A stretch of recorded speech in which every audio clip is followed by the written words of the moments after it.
Voilà, ici c'est le bar de la Vieille Grille, avec sa licence 4 et ses vins fins, ses bières. Et puis l'entrée du public se fait là. Et ce qui est très très curieux, c'est qu'on a remarqué qu'à chaque fois, quand les gens discutent, ils se mettent tous là, jamais dans la salle, ils discutent là où c'est le plus petit. Donc quoi, les gens ont besoin d'être serrés. Ça, on l'a remarqué depuis 10 ans, ça n'a pas bougé. Quand je dis 50, il faut retirer les tables, ce qui enlève le côté cabaret. Et quand il y a 50 places, on est vraiment serré, très très serré, avec juste une allée centrale minimale. Et le plateau qui est là, qui n'a malheureusement pas de dégagement, c'est-à-dire que les artistes arrivent comme le public, ils arrivent par le fond de la salle, sauf s'ils désirent être cachés derrière le rideau, où vous avez un petit dégagement d'1 mètre.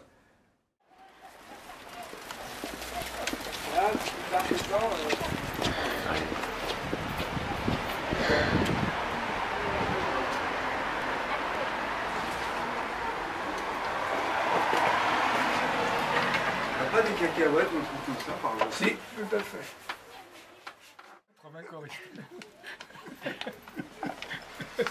Est-ce que c'est le plus petit théâtre de Paris? Non, non, il y a plus petit que nous. Mais en revanche, quand on sait que le théâtre de Poche, qui est maintenant un joli théâtre, s'appelle de Poche, à 2 salles de 100-120 places, alors nous on se dit ici c'est la Pochette. C'est la Pochette. Et donc, qu'est-ce qui s'y passe dans cette salle? Plein de choses. La programmation est très éclectique. Étant donné qu'on était 3 associés, un spécialiste de musique sud-américaine, un de musique klezmer et nous plutôt de théâtre et de petite forme théâtrale, on avait décidé de mettre tous les mardis de la musique sud-américaine, tous les mercredis de la musique klezmer, et puis du jeudi au dimanche, soit du théâtre, soit suivi sur 4 jours, en gardant 2 après-midi, les samedis et dimanches, pour les spectacles jeunes publics.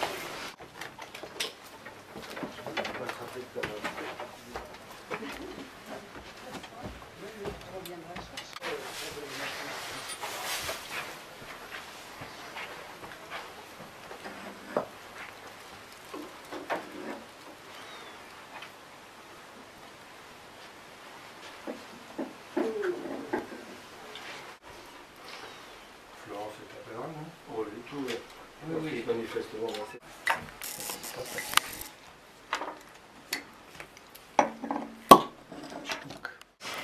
C'est devenu, après avoir été longtemps un restaurant, c'est devenu un lieu à la fois d'exposition, une sorte de deuxième loge pour nous, en tout cas, comme troupe. À ce titre-là, on s'octroie des privilèges.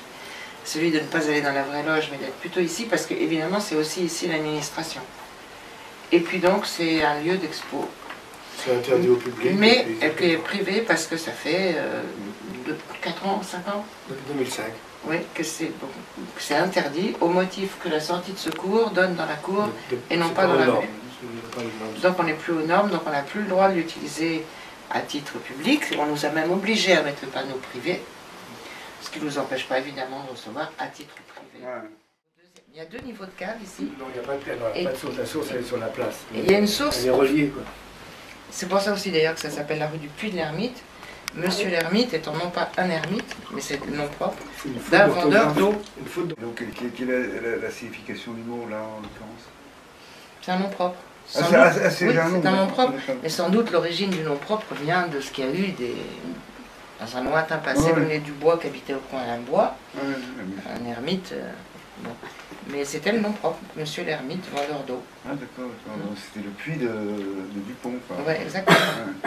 Alors entre la rue de la Clé et la rue du Puy de l'Ermite, c'est toute la mythologie du quartier. Ouais. La Clé, c'est la clé pour aller à la prison de Sainte-Pélagie. L'ermite, il n'y a jamais eu d'ermite ici, mais c'est la fameuse source. Enfin, c'est marrant, quoi.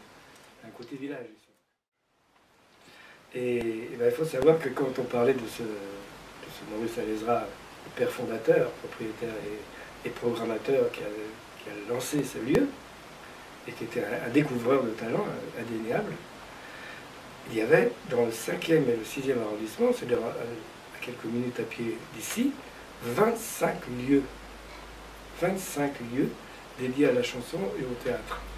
Ce qui fait que la vieille grille était une halte avec mouffetard pour tous ces chanteurs qui faisaient le tour dans la soirée, un quart d'heure chez l'un, un quart d'heure chez l'autre, dans le terme et voilà, et qui pouvaient, avec le chapeau, ils avaient l'équivalent d'un cachet quand ils avaient fait 7 ou 8 lieux. Et selon leur notoriété, on leur donnait droit à 2 chansons. Un petit nouveau, un petit jeune qu'on ne connaît pas, on lui donne le droit d'en faire une. Si ça plaît, il revient le lendemain, il aura le droit d'en faire 2. Et ceux qui ont l'applaudimètre le maximum prennent la tête. Ils sont programmés sur le long terme. Et donc c'est Patron de Petit Lait qui faisait la loi en sélectionnant de cette manière-là. Ça c'était dans les années 60. Et ici, la particularité de la vieille grille, que tous les lieux n'avaient pas, c'est le pinard. C'est qu'il avait la licence 4, avec des alcools forts, et l'autorisation jusqu'à 2 h du matin. C'est-à-dire que c'était les derniers. On allait au port du Salut, on allait au Cheval d'Or. Ils avaient à boire, mais c'est pas comme ici. Ils ne fermaient pas à des heures indues. L'écluse. Ils avaient l'écluse qui est à Saint-Michel, et donc déjà à la frontière, le 6e. Il y a l'échelle de Jacob. Enfin, j'en ai quelques noms comme ça, mais il y en a plein de noms. Après, un certain nombre d'entre eux avaient comme halte aussi le Club des Poètes. Absolument. Le Club des Poètes, c'était un autre arrondissement, mais c'était un peu le même esprit. Mais c'était quand même rive gauche. Mais parce qu'il était hors de question. Surtout, c'était le même esprit. C'est l'esprit de faire un circuit avec des gens qui se connaissent en plus, qui vont de l'un à l'autre. Et donc, c'est pour ça qu'aujourd'hui, on n'est plus que 2. Il y en a un qui c'est les 3 Maillets rue Galande et la vieille grille. C'est-à-dire que pour le 5e, il n'y a que ça. Alors mais 3 Maillets, c'est jazz maintenant. Oui, voilà, ils se sont spécialisés. Ouais. Mais par exemple, le Port du Salut ou l'Écluse, qui n'ont pas disparu, ont cessé de faire des spectacles pour devenir des bistrots chics, enfin des restos même chics, très chics, et ont abandonné toute l'activité qui les avait dansés. Alors qu'ici, ça a été l'inverse, on a basculé du côté épicerie marchand de vin vers le théâtre, et même en dégageant de l'esprit café-théâtre, qui lui est parti en tant que genre littéraire rive droite, dans le Marais, dans tous ces endroits-là. Donc on a inversé le truc, mais quand j'ai parlé de espèce en voie de dessin, texte et musique, donc c'est du montage ce qu'on fait. On fait du cinéma en direct, en fait, avec les éléments artisanaux. En fait, entre Méliès et vous, il s'est passé 2-3 bricoles à Hollywood et tout ça, sans grand intérêt. Voilà. Vous avez refait le lien. Et il nous manque juste de mettre un petit moteur. Parce que lumière, on l'a éliminé. Ah, c'est pas du tout. C'est du cinéma. C'est pas du tout un de hasard si on a papier. fait un spectacle sur Méliès. Méliès, on l'a toujours considéré. On a toujours considéré comme une source inépuisable depuis qu'on est monde. Ben, par exemple aussi, les pianistes qui jouent dans notre Méliès actuel, puisque c'est notre 3e spectacle Méliès, on les a trouvés ici, à la Vieille Grille. Voilà. C'était des accompagnateurs d'autres chanteuses et chanteurs qui sont venus faire un récital 4 mains classique. Et on les a embauchés. Ils faisaient des chansons françaises, du classique, de l'improvisation, du jazz, du classique. On a dit c'est ce qu'il nous faut, parce qu'il faut quelqu'un de multiple. C'est-à-dire que ce que vous avez gardé de Méliès, si je comprends bien, c'est le côté art vivant. Oui, puis le côté... En fait, le cinéma à cette époque-là était un art vivant. Quoi. Absolument, c'était un spectacle. Qui avait à voir avec la magie. Qui avait à voir avec la magie, et qui surtout aussi était artisanal. Méliès contrôlait tout. Et c'est vrai que nous, dans notre humilité profonde, et Laurent, lui, il vient des Beaux-Arts, donc il est architecte, d'où le dessin, ce que vous voyez là, et la fanfare des Beaux-Arts. Donc quand on a mélangé, parce qu'on en a eu un peu assez... C'est la première fois qu'il ne proteste pas quand tu dis quelque chose. Remarquez, hein. C'est un cadre de protester, j'ai rectifié. On en a eu assez d'être dans la fanfare avec des gens qui disaient « c'est bien pendant que vous êtes là, vous n'êtes pas sur les barricades ». Donc on a eu envie de dire pourquoi on était dans la rue.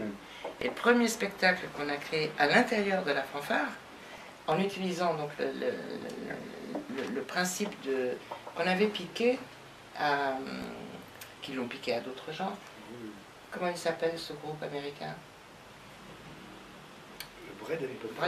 Ah, voilà. oui. C'est de la, voilà. Notre origine théâtrale. C'est inspiré de cet esprit-là pour bricoler de cette manière-là.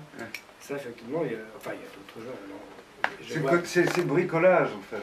Oui, non, c'est aussi le fait que... du bricolage. Le goût du bricolage, oui, mais au sens noble. Hein, Méliès fabriquait les décors. Noble, on a lu Lévi-Strauss. Hein. Ah, bon. Quand on dit bricolage... Donc, il fabriquait ses décors. Il était lui-même comédien. Il mettait en scène les autres comédiens avec qui il était magicien et prestidigitateur.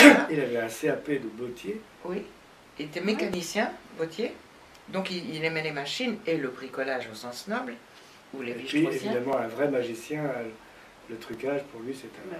Et c'est lui qui l'a c'est inventé, le complètement trucage. naturel. Et donc le montage. Il n'a fait qu'appliquer Le montage est trucage. dans le premier des trucages. Et donc tout ça, c'est évident que c'est le troisième spectacle sur Méliès. Et pour ajouter à ça, mais je pense que tu seras d'accord, Espérons-le. c'est que nous, de notre culture perso, c'est bien le voir, on n'a pas vraiment de ce qu'on appelle une culture théâtrale. On n'a pas fait d'école de théâtre, on n'était pas des gens toujours fourrés dans les théâtres ou qui connaissent les compagnies. Pas du tout. Par contre, au cinéma, on est des rats de cinémathèque tous les deux. Ah ouais. Aussi loin que je me rappelle, du ciné-club de l'école, de mon lycée jusqu'à la cinémathèque, quand j'étais au Beaux-Arts, on était des rats de cinéma. Ouais. Donc notre éducation visuelle, artistique est complètement Mais marquée quand par le on cinéma. voit, Alors Il que venait juste on nous parle de grands metteurs en scène. Méry, je l'ai bien connu. Mais On nous- juste à la mort d'Henri Méliès, c'était le premier à filmer l'affaire Dreyfus. En 1899, au moment de la révision du procès, que le film a été interdit, qu'il était lui-même apolitique, parce qu'en dehors de tout ce qu'on a dit, il avait commencé comme journaliste et dessinateur, caricaturiste, porté par l'antiboulangisme, c'est un antiboulangiste Aujourd'hui, on dirait antifasciste. très dur, et qu'il a été en 1890, parce qu'il a aussi inventé le cinéma documentaire, on va dire, ou politique, ou militant. C'était un geste militant en 1899 que d'aller tourner la révision du procès à Rennes. Il allait tous les jours alors, c'est pas le monde yiddish, bien sûr, mais c'est en tout cas un engagement politique fort qui n'était pas donné à tout le monde. Et voilà, on ne met pas en arrière-plan la culture yiddish. Hein. Non, mais t'as pas compris dans quel sens. Si. Je veux dire que derrière tout ce que tu dis, j'ai l'impression qu'il y a quelque chose qui a à voir avec... La liberté d'esprit, oui. Et ça a beaucoup joué effectivement sur la programmation dont Anne parlait tout à l'heure. Ouais. Voilà, Quand voilà. on a partagé entre musique et théâtre, C'était pas péjoratif. on mais a, j'ai mis dit en arrière-plan. on a un peu balancé tous nos goûts. Là. On va mettre le paquet, on défend la musique. Parce qu'il y a quelque chose à la fois de populaire Voilà. Et de savant. et de savant. Voilà. Et ça a été un grand débat et qu'on a toujours eu avec des musiciens qu'on a rencontrés ici, y compris avec des gens qui ont été plus ou moins collaborateurs ici, qu'ils étaient très très souvent enfermés dans un secteur et ne comprenaient pas qu'on en sorte. Et c'est certainement ça aussi l'origine de notre amitié avec Mesguich, qui beaucoup plus qu'on le pense se pose la question du rapport du populaire et du savant. Mais aussi d'Emmanuel. Bien plus, ou Mnouchkine. Moi, c'est ça qu'on perçoit dans votre travail, c'est qu'il y a le goût de tourner la manivelle aussi, quoi. Ah oui, oui, mais le goût du manuel, tu as vu le mot.